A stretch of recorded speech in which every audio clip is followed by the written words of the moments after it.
বাংলার প্রাচীন টেরাকোটা শিল্পের যেসব নিদর্শন আছে তার মধ্যে অন্যতম পূর্ব বর্ধমান জেলার মন্দির নগরী নামে পরিচিত অম্বিকা কাল্লা। ভাগীরথী নদীর পশ্চিম তীরে অবস্থিত এই শহরটি অষ্টাদশ শতকের মাঝামাঝি সময় বর্ধমান রাজাদের পৃষ্ঠপোষকতায় গৌরবের শিখরে পৌঁছেছিল। সেই সময় এখানে গড়ে উঠেছিল জ্যামিতিক বৃত্তাকারে সুসজ্জিত 108 শিব মন্দির, রাজবাড়ি কমপ্লেক্স এবং তিনটি 25 চূড়া বিশিষ্ট প্রকাণ্ড মন্দির। এছাড়াও ছোট বড় শতাধিক মন্দির এখানে সেই সময় গড়ে উঠেছিল। আমরা জানি টেরাকোটা শিল্পের জন্য প্রসিদ্ধ বাঁকুড়ার বিষ্ণুপুর, কিন্তু বিষ্ণুপুর থেকে 143 কিমি দূরে অবস্থিত অম্বিকা কাল্লা শহরের বিভিন্ন মন্দির স্থাপত্যগুলিতে টেরাকোটা শিল্পের যে নিদর্শন চোখে পড়ে তা স্থাপত্য শৈলীর এক অনন্য নিদর্শন। কালের নিয়মে যেগুলি আজ ভগ্নপ্রায় হলেও মহাকালের সাক্ষ্য বহন করে দণ্ডায়মান, তাই প্রাচীন স্থাপত্য কিংবা অতীত ইতিহাসপ্রেমী মানুষের কাছে কলকাতার কাছাকাছি একদিন ভ্রমণের জন্য কালনা অত্যন্ত গুরুত্বপূর্ণ একটি জায়গা। সকালে কালনা গিয়ে আবার সন্ধ্যাবেলায় বাড়ি ফিরে আসা যায়। আমি এখন দাঁড়িয়ে আছি পূর্ব বর্ধমান জেলার অম্বিকা কাল্লা রেল স্টেশনে। এখান থেকে টোটো ধরে যাব 108 শিব মন্দিরে। আর আমি শ্যামসুন্দর, আপনারা দেখছেন সি ব্লগ। আর এই চ্যানেলটি যারা নতুন দেখছেন তাদেরকে অবশ্যই বলবো চ্যানেলটি সাবস্ক্রাইব করে পাশে থাকুন। শিয়ালদহ এবং হাওড়া উভয় স্টেশন থেকেই কাটোয়া লোকাল ধরে অম্বিকা কাল্লা স্টেশনে আসা যায়। শিয়ালদহ থেকে এখানকার দূরত্ব 88 কিমি এবং হাওড়া থেকে 81 কিমি। অম্বিকা কাল্লা স্টেশনে নেমে 1 নম্বর প্ল্যাটফর্মের বাইরে আসতে হবে। আর এখানেই আছে টোটো স্ট্যান্ড। টোটো করেতে শিব মন্দিরে যেতে হবে। এই মুহূর্তে আমি দাঁড়িয়ে আছি পূর্ব বর্ধমান জেলার অম্বিকা কাল্লা শহরের 108 শিব মন্দিরে। অসাধারণ জ্যামিতিক শৈলীতে এই মন্দিরগুলো নির্মাণ করা। এর ঠিক সামনেই আছে রাজবাড়ি কমপ্লেক্স। এই মন্দির দেখার পরে আমি যাব রাজবাড়ি কমপ্লেক্সে। সেই রাজবাড়ি কমপ্লেক্স আপনাদেরকে দেখাবো। তারপর এখানকার আরও বিভিন্ন দর্শনীয় মন্দির আছে, যেগুলো 8 চালা বিশিষ্ট, 25 চূড়া মন্দির, পঞ্চচূড়া মন্দির। তো প্রত্যেকটা মন্দির বা প্রত্যেকটা স্থাপত্য যেগুলো টেরাকোটার কাজ করা আছে প্রত্যেকটাই আমি আপনাদেরকে স্টেপ বাই স্টেপ দেখাবো। অম্বিকা কাল্লার দর্শনীয় স্থানগুলির মধ্যে মূল আকর্ষণ 108 শিব মন্দির, যা স্থানীয় এলাকায় নবকৈলাস মন্দির নামে পরিচিত। 108টি শিব মন্দির দুটি বৃত্তের আকারে অবস্থিত। একটি বাইরের বৃত্ত যেখানে আছে 74টি মন্দির, আর অন্যটি ভিতরের বৃত্ত যেখানে আছে 34টি শিব মন্দির। প্রতিটি মন্দির 8 চালা রীতিতে নির্মাণ করা হয়েছে। বাইরের বৃত্তে যে 74টি মন্দির আছে সেখানে 37টি শ্বেত পাথরের সাদা শিবলিঙ্গ এবং 37টি কষ্টি পাথরের কালো শিবলিঙ্গ আছে। একটি সাদা, একটি কালো, আবার একটি সাদা, একটি কালো, এইভাবে 74টি শিবলিঙ্গ একটার পর একটা স্থাপিত আছে। 1809 খ্রিস্টাব্দে বর্ধমানের রাজা তেজচন্দ্র বাহাদুর এই মন্দিরটি নির্মাণ করেন।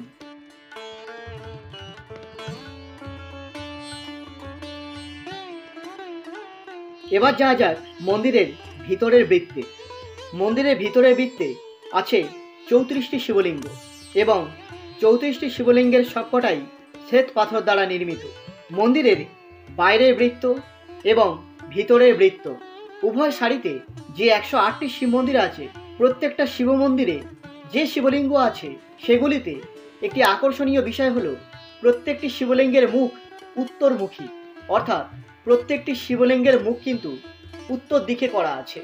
মন্দিরগুলি যেহেতু গোলাকারে সজ্জিত আছে সেহেতু প্রত্যেকটা শিবলিঙ্গের মুখ কিন্তু কিছুটা কোনাকুনি ভাবে রাখা হয়েছে।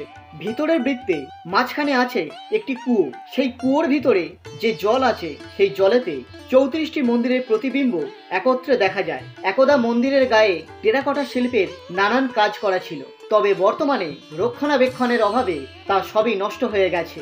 বর্তমানে এই স্থাপত্যটি আর্কিওলজিক্যাল সার্ভে অব ইন্ডিয়ার তত্ত্বাবধানে রয়েছে। এটা 108 শিব মন্দিরের গেট, আর ঠিক তার অপোজিটেই আছে রাজবাড়ি কমপ্লেক্স। এই যে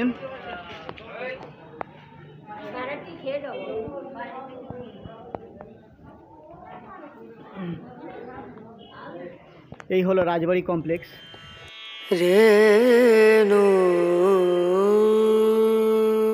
রাজবাড়ি কমপ্লেক্সের ভিতরে আছে একাধিক মন্দির ও স্থাপত্য, যা এক একটা সময় এক একজন নির্মাণ করেছিলেন। ভিতরে ঢুকে বাম দিকে পড়বে একটা বাগান, সেখানে রাখা আছে একটি কামান। তারপরেই পড়বে প্রতাপেশ্বর মন্দির।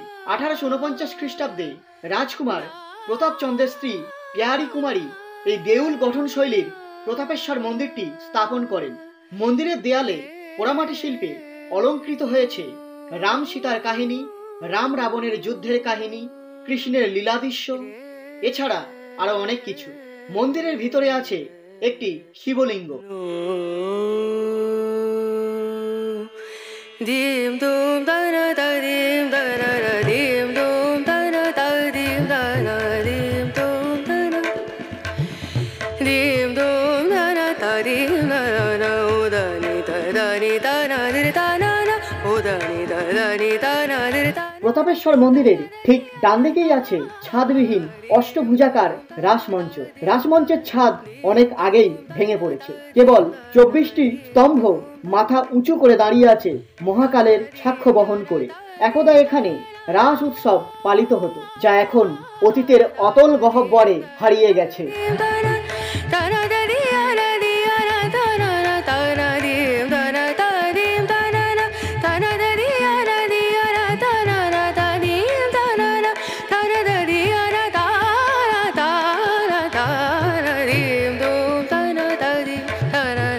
রাসমঞ্চ থেকে কয়েক পা এগোলেই সামনেই পড়বে লালজি মন্দির। রাজবাড়ি প্রাঙ্গণে যে মন্দিরগুলি আছে তার মধ্যে সর্বপ্রথম এই মন্দিরটি নির্মাণ করা হয়। মন্দিরের সামনেই রাখা আছে একটি পালকি। 1739 খ্রিস্টাব্দে মহারাজা জগৎ রামের স্ত্রী ব্রজকিশোরী দেবী এই মন্দিরটি স্থাপন করেন। মন্দিরটি 25 চূড়া বিশিষ্ট। সারা বাংলায় যে কটি 25 চূড়া বিশিষ্ট মন্দির আছে তার মধ্যে এটি অন্যতম। মন্দির গাত্রে পোড়ামাটির কাজ করা, বিভিন্ন দেবদেবীর মূর্তি, লোকাচার ও পৌরাণিক কাহিনী মন্দির গাত্রে অলঙ্কৃত। লালজি মন্দিরের সামনে আছে একটি নাট মন্দির।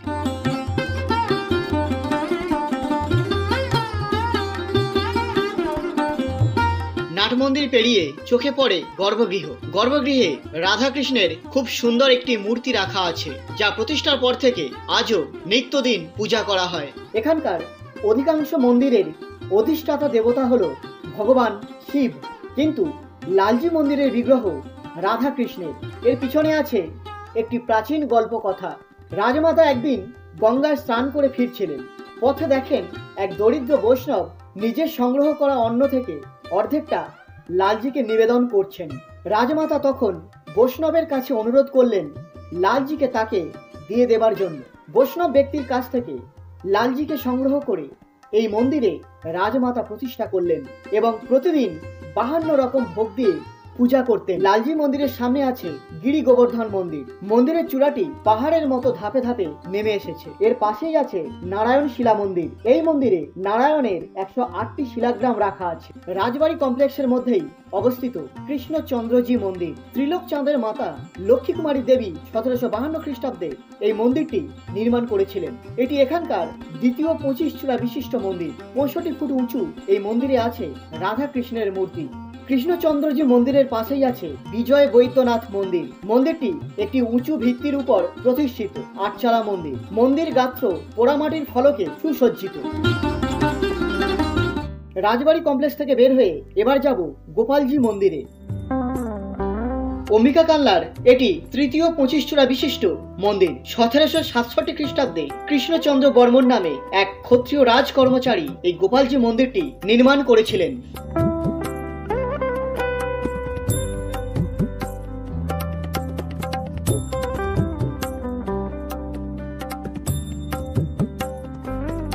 গোপালজি মন্দির থেকে কিছুটা হেঁটে গেলেই পড়বে এখানকার সবচেয়ে জাগ্রত সিদ্ধেশ্বরী কালী মন্দির। পাঁচিল দিয়ে ঘেরা মন্দিরের গেটের মাথায় ভয়ঙ্কর রূপে সিংহ বিরাজমান। মন্দিরটি প্রায় 1000 বছরের পুরানো। শোনা যায় যে আজ থেকে বহু বছর আগে এখানে এই মন্দিরে নরবলি দেয়া হতো। তবে মন্দিরটির প্রকৃত প্রতিষ্ঠাতা কে তা জানা যায় না। 1741 খ্রিস্টাব্দে মহারাজা চিত্রসেন এই মন্দিরটি সংস্কার করেন। এই সম্পর্কে একটি জনশ্রুতি আছে। তখন এই জায়গায় ঘন জঙ্গল বিরাজ করত। মহারাজা চিত্রসেন এক সন্ধ্যায় ঘোড়ায় চড়ে ঘুরতে বের হয়েছিলেন। ঘণ্টা বাজার শব্দ শুনে তিনি এই জায়গায় উপস্থিত হন। তিনি দেখেন জনমানব শূন্য একটি প্রাচীন জরাজীর্ণ পোড়ো মন্দির, আর মন্দিরের ভিতরে আছে একটি কালী মূর্তি। পরবর্তীকালে তিনি খোঁজ নিয়ে জানতে পারলেন এই মূর্তিটি সিদ্ধেশ্বরী অম্বিকা, যার নামে কালনা শহরের বর্তমান নাম অম্বিকা কাল্লা। তারপর তিনি মন্দির সংস্কার করেন। মন্দিরের মূর্তিটি নিম কাঠ দ্বারা নির্মাণ করা হয়েছে, আর মন্দিরের সামনে আছে বলি দেওয়ার জন্য হাড়ি কাঠ। সিদ্ধেশ্বরী মন্দির দর্শন করার পরে সামনে এগিয়ে যেতে হবে। সামনে এগিয়ে গেলেই পড়বে অনন্ত বাসুদেব মন্দির। সিদ্ধেশ্বরী মন্দির দর্শন করার পর আমি গেলাম অনন্ত বাসুদেব মন্দিরে।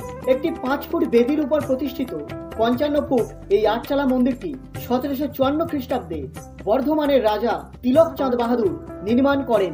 মন্দিরের গায়ে আছে টেরাকোটার কাজ। অনন্ত বাসুদেব মন্দির দর্শন করে টোটো ধরে আবার চলে গেলাম অম্বিকা কাল্লা স্টেশনে। অম্বিকা কাল্লা ব্লগ এই পর্যন্ত। ভিডিওটা কেমন লাগলো সেটা অবশ্যই কমেন্ট সেকশনে কমেন্ট করে জানাবেন। আবার নেক্সট ভিডিওতে দেখা হবে। ততক্ষণের জন্য টাটা।